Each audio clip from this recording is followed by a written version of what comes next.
Can't hear you. You voted for increased taxes by over $2 billion in order to cover a deficit that was smaller than a third of that. You also approved spending $90 billion on a new state and Senate office building that the governor called, quote, overly lavish and unnecessary. My question is, do you think this is a good use of tax dollars in our state? Okay, you covered a lot of territory there. Yes, there's no question we needed to raise taxes to get what had been done. For the last decade, people have been putting it off. And for the for the state office building, I want to mention, first of all, I spent a lot of time in the state capitol because I used to work for the Historical Society there.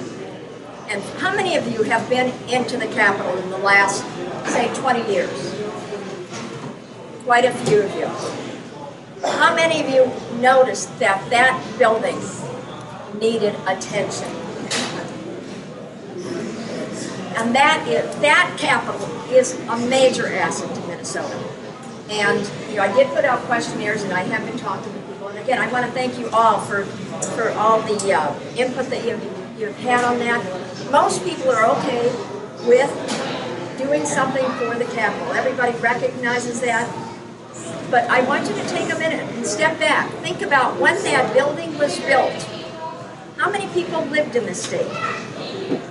Also, think about how many women served in the legislature when that building opened.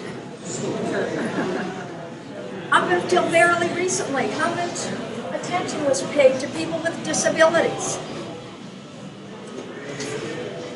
Right, none. Right? And I do, that's one of the handouts I have that shows what's in the Capitol right now, the changes that are being made. You're going to see that there's going to be more restrooms. There are going to be more public spaces for there. But it also meant that there was, and we're putting in heating, air conditioning, etc. Things that major infrastructure in there. And that is cutting down on the space in the Capitol. So to adjust for that, and there's a whole lot of other reasons, but I think that the sheet that I have will give you some idea. That's why they need to outsource or move people to different spaces. And the Rules Committee, the House Rules Committee, the House as a whole did not vote for this. This was just strictly done by the Rules Committee. And I want to make that very clear. Because obviously, because I have a lot of background in the Capitol, I have a lot of thoughts that I would like to have, but that did not happen. It was just done in the Rules Committee, and obviously I could talk to people, but it was still done by the Rules Committee. They looked at a lot of different options. Building this building across from the Capitol made the most sense and was probably the most economical. And I know somebody had said, there's lots of spaces in St. Paul.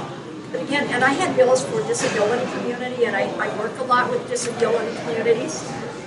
When they thought about trying to meet with their legislators and going all over St. Paul, that made it was going to be very, very difficult. And they were opposed to that as well. So there are a number of reasons for not putting putting people throughout the city. Even though it was brought up again, there's some empty spaces elsewhere. But people come to the Capitol, and many people from out of state, so you need to make it as easy as possible for them to meet with their legislators, to participate in the process.